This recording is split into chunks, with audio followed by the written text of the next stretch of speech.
Shalom, everybody. This is the bear. This is the fingernail. The fingernail. We're still here 2 days later at this table, just slaving over this word for y'all. We are in Matthew 22 this morning. And if you're new to the channel, welcome. I addressed in the end of the previous video, I get a lot of questions about what Bible I use, so please just go to the YouTube search bar, put in Bear Independent Bible, and you'll get a video specifically on the scriptures and why I use it. So if you hear some names in here like Yeshua instead of Jesus, please understand that when I say Yeshua, I am referring to the person that you call Jesus, and that there's no ill will between me and you. That's just what I call him. Okay, cool. So here in Matthew 22, we, of course, it picks up right in the middle of it because back in the day, they didn't break these up into chapter and verse. Right. It was just one long flowing narrative. And so we just got done with Yeshua giving a couple of pretty stout parables and then basically accusing the Pharisees and the scribes, or I'm sorry, the high priest in this case, of being unworthy of the kingdom of heaven. We have the parable of the vineyard. And then he says to them, they said to him, evil ones, he shall bring to them the Father destruction, and lease the vineyard to the other farmers, who shall give him the fruits in their season. And Yeshua said to them, did you never read in the scriptures, the stone which the builder rejected has become the chief cornerstone? This was from Yahweh, and it is marvelous in our eyes. Now, he's referring to himself there, the chief cornerstone.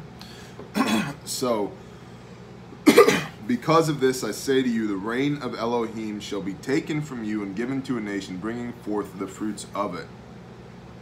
No roots, no fruit. Just saying. And that could go, I could go a whole nother direction about the state of the modern church with that one line right there. Because of this, I say to you, the reign of Elohim, the reign of God, shall be taken from you and given to a nation, bringing forth the fruits of it. And we'll go to the end of that. And seeking to lay hands on him, these are the Pharisees, wanting to lay hands on Yeshua, they feared the crowd, seeing that they held him to be a prophet. They didn't want to kill him right there because there was a crowd of people around, and the crowd believed that he was a prophet, and they didn't want the political backlash of killing this guy in the open. Which brings us to Matt 22. We shall hydrate. And Yeshua responded and spoke to them by parables, again by parables, and said, the reign of the heavens is like a man, a sovereign, a king, who made a wedding feast for his son, and sent out his servants to call those who were invited to the wedding feast, but they would not come. Again, he sent out other servants, saying, say to those who are invited, see, I have prepared my dinner. My oxen and my fattened cattle are slaughtered, and all is ready. Come to the wedding feast. But they disregarded it and went their way, this one to his field, that one to his trade. And the rest, having seized his servants, insulted and killed them. But when the sovereign heard, he was wroth, and sent out his soldiers, destroyed those murderers, and set their city on fire. Then he said to his servants, the wedding feast indeed is ready, but those who were invited were not worthy. Therefore go into the street corners, as many as you find, invite to the wedding feast. And those servants went out into the street corners and gathered all whom they found, both wicked and good, and the wedding hall was filled with guests. Excuse me. And when the sovereign came in to view the guests, he saw there was a man who had not put on a wedding garment. And he said to him, friend, how did you come in here not having a wedding garment? And he was speechless.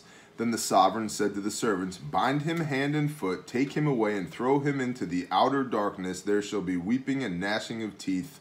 For many are called, but few are chosen.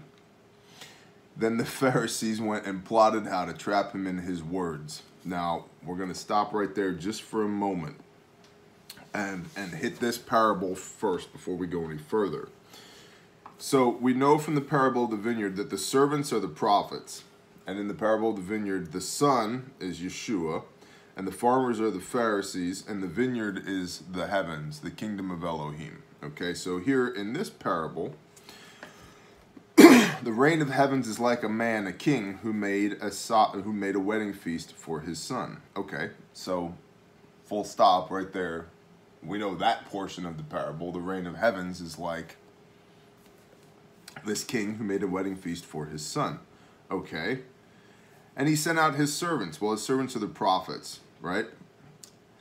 But they would not, inviting people. He sent out his prophets, inviting people to this wedding feast, inviting people into the heavens, right? They would not come. Then he sent out other servants, saying, say to those who were invited, see, I've made all these wonderful things for you. Would you please come? No, they did not come. But they disregarded it and went this way and that way, one to his field, one to his trade. And the rest, having seized his servants, insulted and killed them, which we know has happened to, like, what, every prophet? Insulted and killed them. Okay. But when the sovereign heard, the Father, the reign of heavens, the king, he was wroth and sent out his soldiers and destroyed those murderers and set their city on fire. These are the people who were invited to the wedding feast. Then he said to his servants, the wedding feast indeed is ready, but those who were invited were not worthy. He's directly insulting the Pharisees here. Oh, yeah. Directly insulting the Pharisees here. He's basically telling them point blank to their face, you are not worthy of the kingdom of heaven. And the reason here, and we'll see as we go forward, Yeshua's issue with the Pharisees was not that they kept the Torah.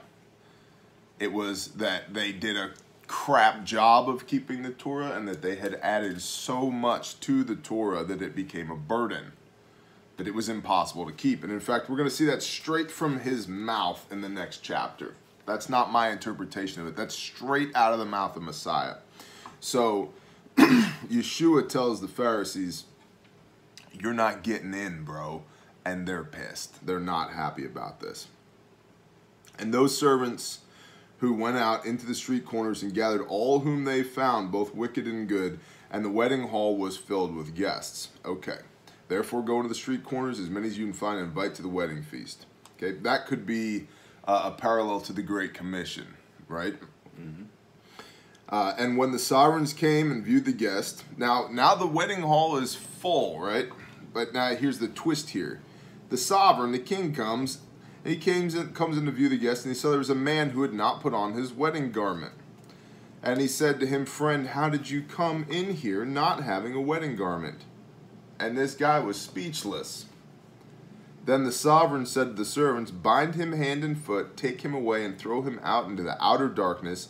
There shall be weeping and gnashing in teeth, for many are called, but few are chosen. Now this is speaking to us as far as I'm concerned. In between this video and the one before it, we were talking about how you do things Yah's way, not your way. Right.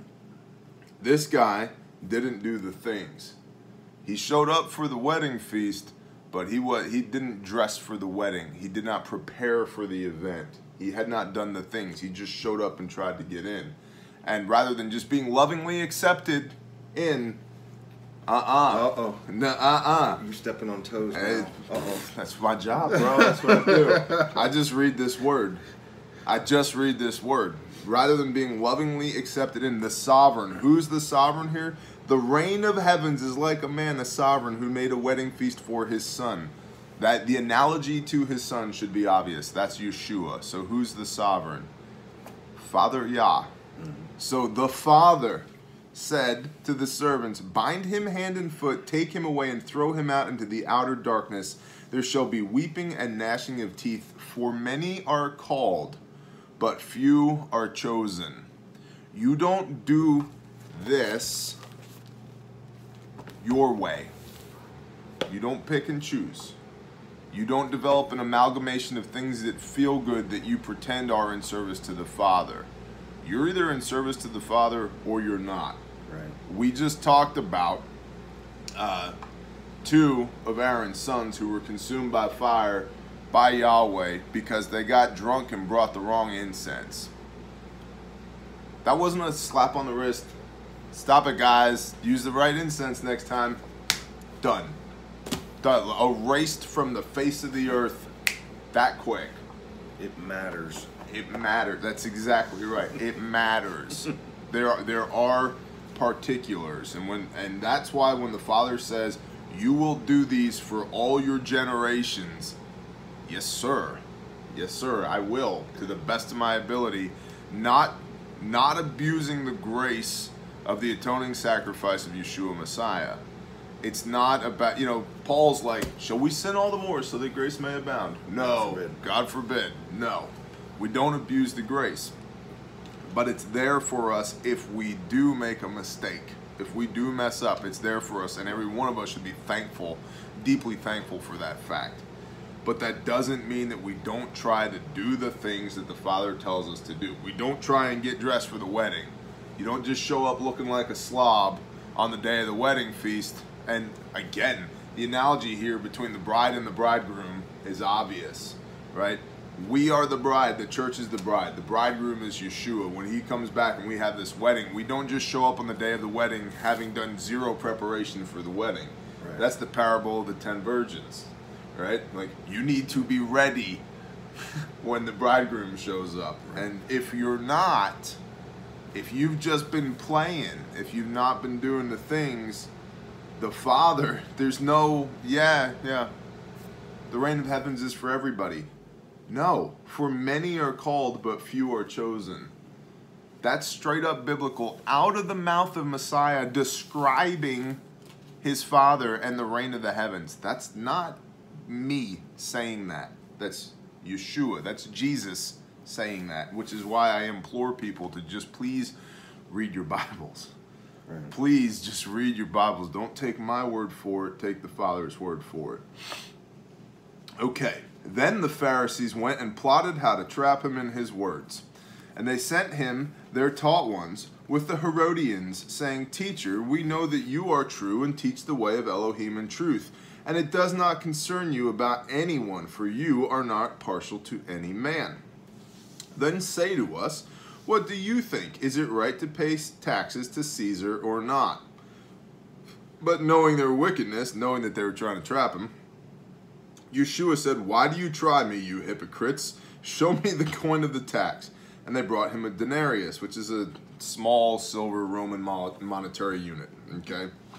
And he said, "Whose likeness and inscription is this? Whose picture is this, bro?" And they said, "Oh, that's Caesar." And he said, "Then give to Caesar what is Caesar's, and to Elohim what is Elohim's, and to God what is God." And having heard, they marveled and left him and went away. They thought they got him. And he's like, this is the other thing too. I think that a lot of people get wrapped around the axles of thinking, and Messiah is capable of certainly going really deep with his parables and analogies, but he's also eminently practical many times. He's like, it's like if I pulled out a quarter and they're like, "Hey, should I give money to the government? Does this say property of the U.S. government on it?" Right. Then yeah, right? It's also, and this just came to me, it's also an implication of playing within the system. If you're going to play within the system, you're going to be taxed. You are going to handle money. You're going to have to give to the system what is the system's, but you have to give to the Father what is his as well. So,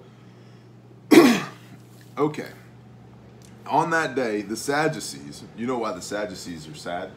They're sad, you see, because they don't believe in the resurrection. Dad joke. On that day, the Sadducees, who say there is no resurrection, which it's important that you read and understand that part. These group of people who don't believe in a resurrection asked this question, okay? Came to Yeshua and asked him, saying, "Teacher, Moshe said that if anyone should die having no children, his brother shall marry his wife and raise offspring for his brother." That's Devarim 25:5. Should we? That's Deuteronomy 25:5. Okay? And they're asking him, "And there were with us 7 brothers, and the first one died after he had married, and having no children, left his wife to his brother. In the same way, the second also, and the third unto the seventh. So, there were 7 brothers, 1 wife, no kids. And the 7 brothers, as one died, each of the successive brothers kept marrying the wife, no kids. So 1 wife, 7 husbands, they're all brothers, right? This is like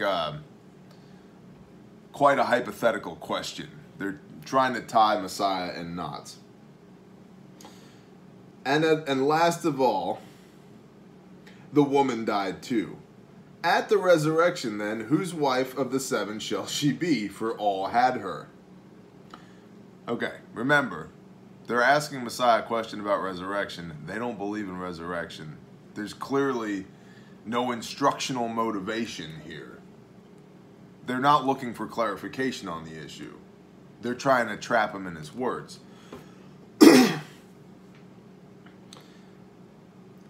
And Yeshua answering said to them, You go astray, not knowing the scriptures, nor the power of Elohim. For in the resurrection they do not marry, nor are they given into marriage, but are as messengers of Elohim in heaven.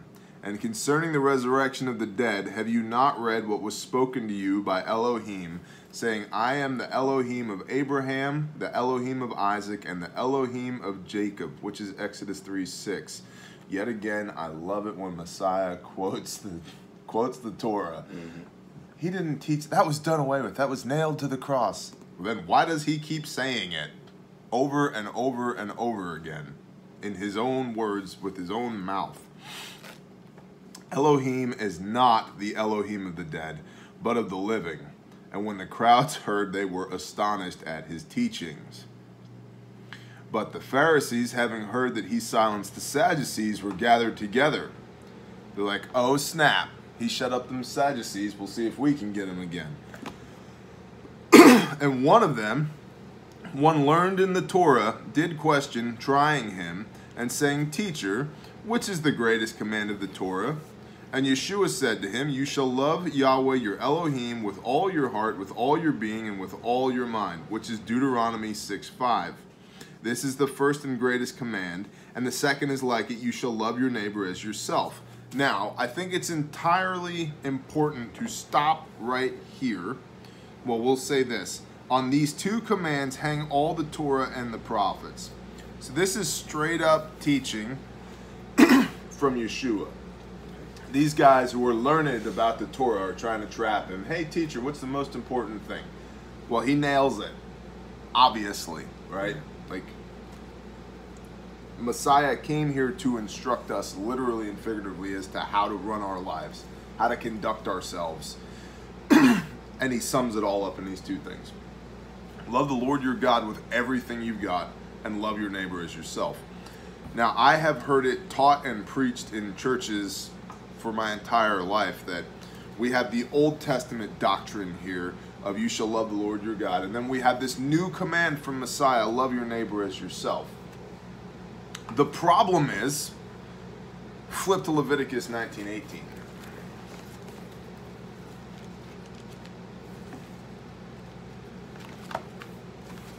You can do it, Scott. You can do it. You can do it. Okay.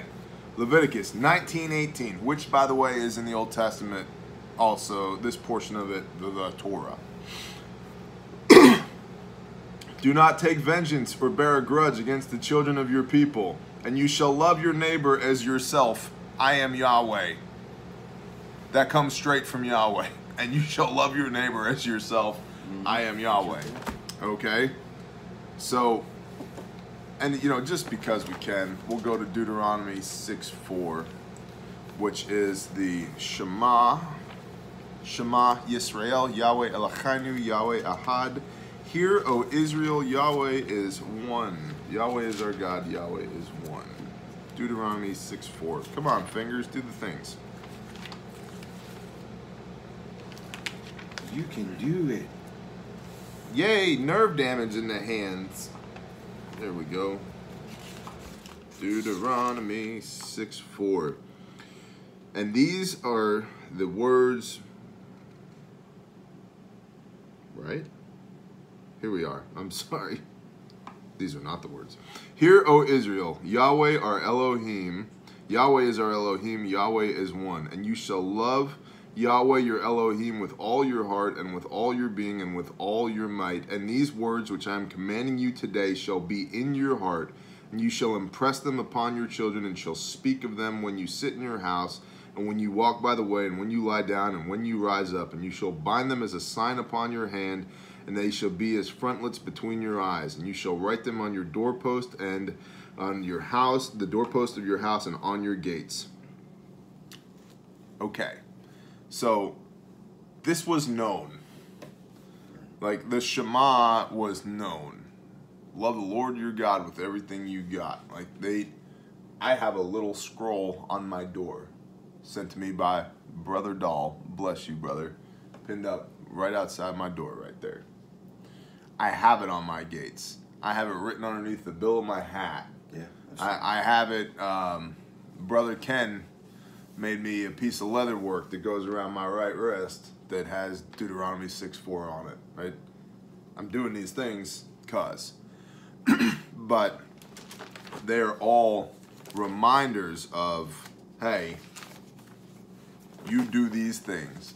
Yahweh is one, and the implication there is if you're doing the will of the Father, if He is the one, and you're doing if I'm doing it and you're doing it, we have this unity to the one. And the implication is that I am to be good to you. You are to be good to me. To the best of our ability, we are to do this thing. So they're trying to jam them up.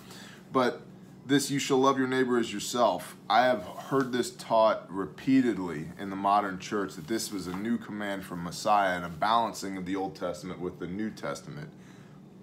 The problem with that teaching is that it's an absolute lie, because you shall love your neighbor as yourself comes from Leviticus 19:18. It's not something that Messiah made up out of thin air. Not that he's incapable of doing that, but that's just not the case.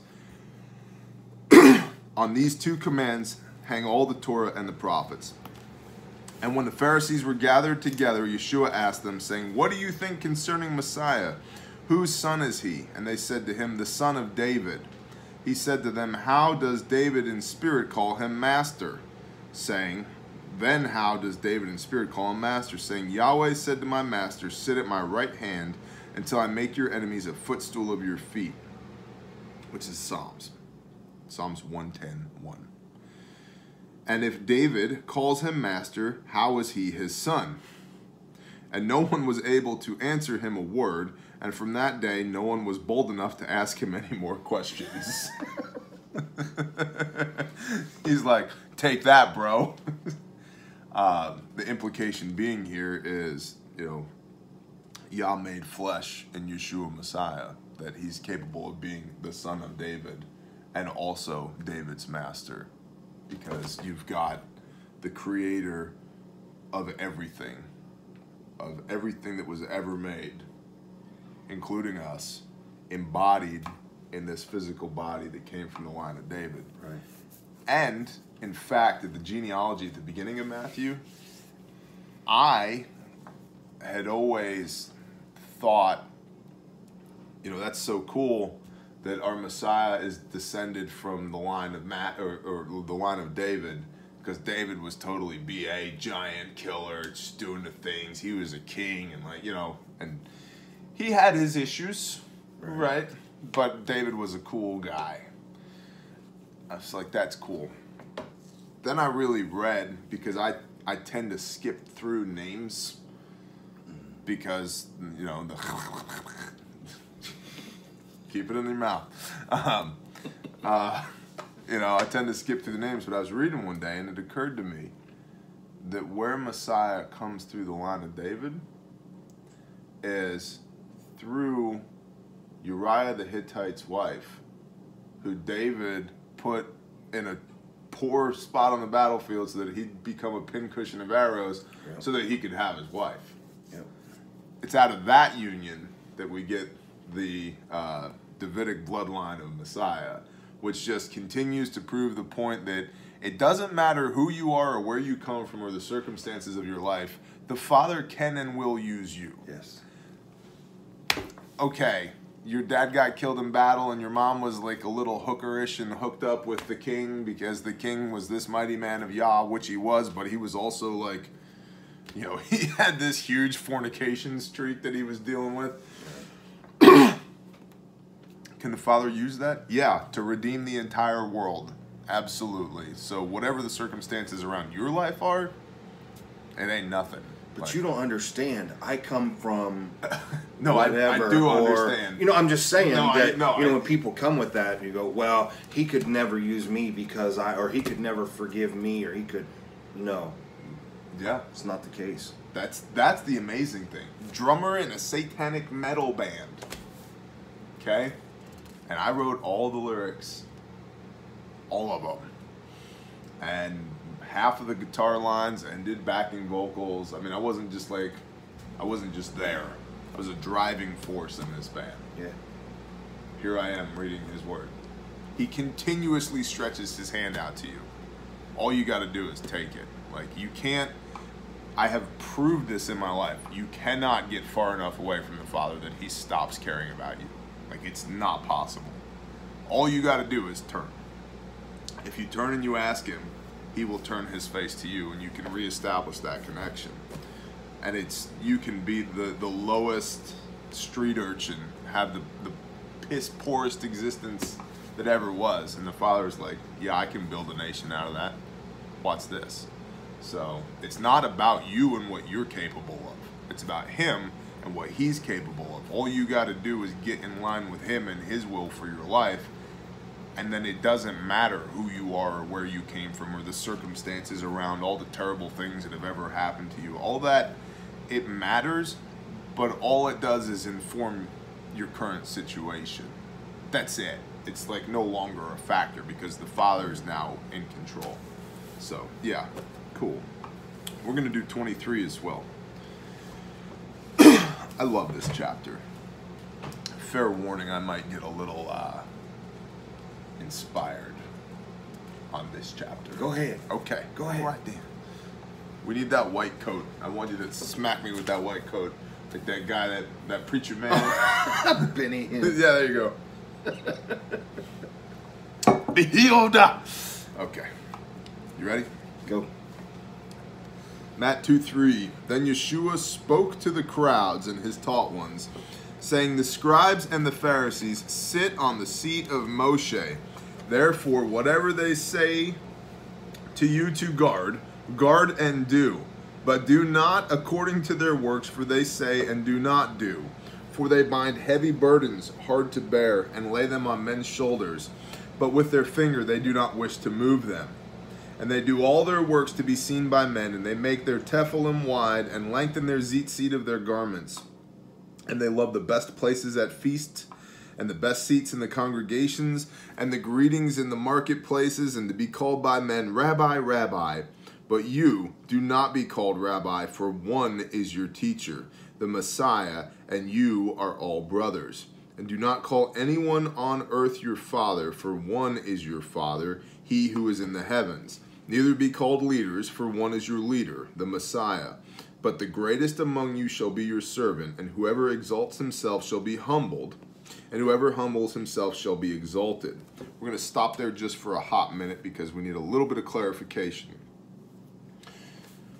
The scribes and the Pharisees sit on the seat of Moshe. Therefore, whatever they say to you to guard, guard and do.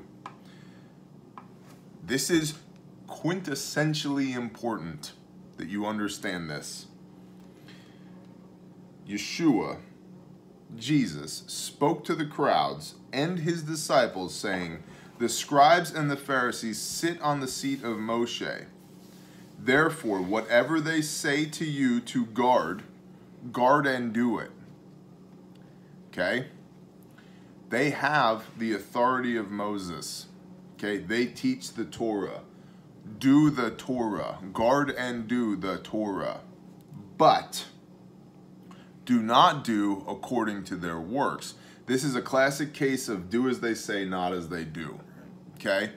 The Torah, we have to separate here because this is Big C Christian Church modern bullcrap, and it's not even modern. This has been going on for 1,700 years. but especially in today's modern church, we have the Pharisees, scribes, Sadducees, priests over here in this group. Then we have the Torah, which is the perfect instruction for refining the soul. So says David, right? King David, we just talked about him. The Torah is the perfect thing for refining the soul, given from the Father to Moshe for our instruction. It's not Moses had a good idea and he wrote this stuff down. It came from the Father. If you read the Old Testament, it says repeatedly, and then Yahweh spoke to Moshe saying, over and over and over again, these things come from the Father. So we have the Torah, which is the Father's instruction to us, and the Pharisees. The church, Big C Christian Church, has done this with them. That they're inseparable, that one is wrapped up in the other. And then we get this term called legalism. Well, you're just being legalistic. All that was done away with. Understand something. The scribes, the Pharisees, the Sadducees, the priests were all a bunch of corrupt a-holes. And they had made a religion out of this Torah of the Father. They added so much stuff of men, of human beings. Lengthen your tzitzit. Your tzitzit are the tassels on your garments. It's what the lady with the blood issue earlier in Matthew, when she reaches out and touches the hem of Messiah's garment, she's touching his tzitzit, which is Numbers 15. Wear these things as a physical remembrance so that you guard and do my commands and do not the harlotry of your own eyes, says the Father. They're an actual physical reminder to do the commands of the Father, which Messiah was wearing. Okay? And just simply touching one heals this lady. But the Pharisees wear them and make them extra long so everybody can see them. Oh, look how pious I am. Right? They're tefillin, which is a little, it's like a little box that has a little scroll of Torah in it. It was, instead of being that big, was like poof, this big, right? They're making a show of it. It is religion. Think of the Catholic Church. Pomp and circumstance and the big hats, and it's a show. It's religion. And what he's saying here is you have to guard and do the Torah. Right. They sit on the seat of Moshe. Guard and do. Whatever they say, therefore, whatever they say to you to guard and do. But do not do according to their works. You don't, and it's the same instruction from Messiah when you pray. He says, you know, the scribes and Pharisees, they revel in these big, long, elaborate prayers and praying at the wall and doing it. He said, no, you go to your secret place, and whatever you say in private to the Father will be given to you openly for all to see. Right? And so what Messiah is saying here, the Torah is good. Whatever they say, therefore, whatever they say to you to guard and do. But do not do according to their works, for they say and do not do. Okay, empty words. Empty words. They're just playing at it. They've made a religion out of it. Right? For they do all their works to be seen by men. For they bind heavy burdens hard to bear and lay them on men's shoulders.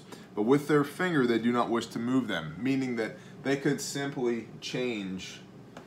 The scribes could simply change with their finger all these stupid additional burdens, doctrines and dogmas and traditions of man that have been added to the Father's perfect instruction for us. Okay? That's what's going on here, and it's extremely important that you understand that, because the issue, again, that Messiah had with the Pharisees and the Sadducees was not the Torah. It was the adulteration of the Torah. And what Messiah teaches is Torah. Straight up from Moses, from the mouth of Yahweh, not with all the junk that was added by men. Okay. 23:15. Woe to you, scribes and Pharisees, hypocrites, because you go about the land and sea to win one convert, and when he is won, you make him a son of hell twofold more than yourselves. Woe to you, blind guides, who say, whoever swears by the dwelling place, it does not matter, but whoever swears by the gold of the dwelling place is bound by oath. Fools and blind, for which is greater, the gold of the dwelling place that sets the gold, or the dwelling place that sets the gold apart? Which is more important? You're going to swear by the gold, or swear by that which makes it important, the Father? Right? And this is so instructive as to the difference between Messiah and the Pharisees. They're concerned about the gold, the physical things. Messiah is concerned about the Father who sets these physical things apart. Fools and blind, for which is greater, the gift or the slaughter place that sets the gift apart? I hear a toddler. Good morning. You got your puppy? Where's your mommy? She's coming? Okay. Good morning, Mom. Okay. And he who swears by the heavens swears by the throne of Elohim and by him who is sitting upon it. Woe to you, scribes and Pharisees, hypocrites, because you tithe the mint and anise and cumin and have neglected the weightier matters of the Torah, the right ruling and the compassion and the belief. These need to have been done without neglecting the others. This is straight from the mouth of Messiah. He's chastising them. Woe to you, because you've done the physical things, but you've ignored the weightier matters of the Torah, the right ruling, which is the judgment, the compassion, and the belief. This is absolute proof that Messiah did not come to do away with the law, but to fulfill it, to embody it, to be it for us. And the issue that he has with these Pharisees and Sadducees is not the Torah, it's their adulterated version of the Torah. Blind guides straining out a gnat and swallowing a camel. You get caught up on the little tiny things and you don't realize these huge things that you're missing. Woe to you, scribes and Pharisees, hypocrites, because you clean the outside of the cup and dish, but inside they are filled with plunder and unrighteousness. You look good on the outside, but inside you got nothing. Again, this is the difference between Messiah and the Pharisees. Blind Pharisee, first clean the inside of the cup and dish so that the outside then becomes clean too. Incredible. The metaphor here is incredible. You take care of what's inside of here first, right, and then outside, everything else will follow. Right. This is the Sunday morning 2-hour box checker mentality. I'm going to go to church and put on a nice shirt and look good for all the other people and fake it for a couple of hours. And I'm going to look good on the outside, but inside I'm dying. And Messiah is saying, you get right in here first, and then everything outside will follow. And woe to you who are concerned with what you look like on the outside if your inside isn't squared away. Right. When Messiah says woe to you, you better sit up and pay attention. Woe to you, scribes and Pharisees, hypocrites, because you are like whitewashed tombs, which outwardly indeed look well, but inside are filled with dead men's bones and all uncleanness. You're dead inside. So you too outwardly indeed appear righteous to men, but inside you are filled with hypocrisy and lawlessness. 1 John 3:4. What is sin? Sin is transgression of the law. These guys got nothing. They look good on the outside, but inside they're dead. Woe to you, scribes and Pharisees, hypocrites, because you build the tombs of the prophets and decorate the monuments of the righteous and say, if we had lived in the days of our fathers, we would not have taken part with them in the blood of the prophets. We wouldn't have killed these prophets. We're that righteous. We would have understood. Thus you bear witness against yourselves that you are sons of those who did murder the prophets, and you fill up the measure of your fathers. Serpents, brood of adders, how would you escape the judgment of hell? Because of this, see, I send you prophets and wise men and scholars of Scripture. Some of them you shall kill and impale, and some of them you shall flog in your congregations and persecute from city to city. He's talking about himself and his apostles here. Kill and impale. So that you should come all to the righteous blood shed, so on you should come all the righteous blood shed on the earth, from the blood of the righteous Hebel to the blood of Zechariah, son of Berechiah,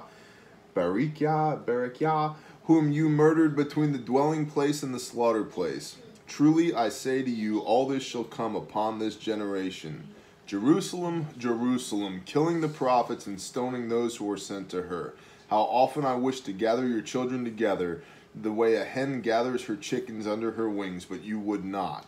See, your house is left to you laid waste. Jeremiah 22:5. For I say to you, from now on, you shall by no means see me until you say, blessed is he who is coming in the name of Yahweh. Psalms 118.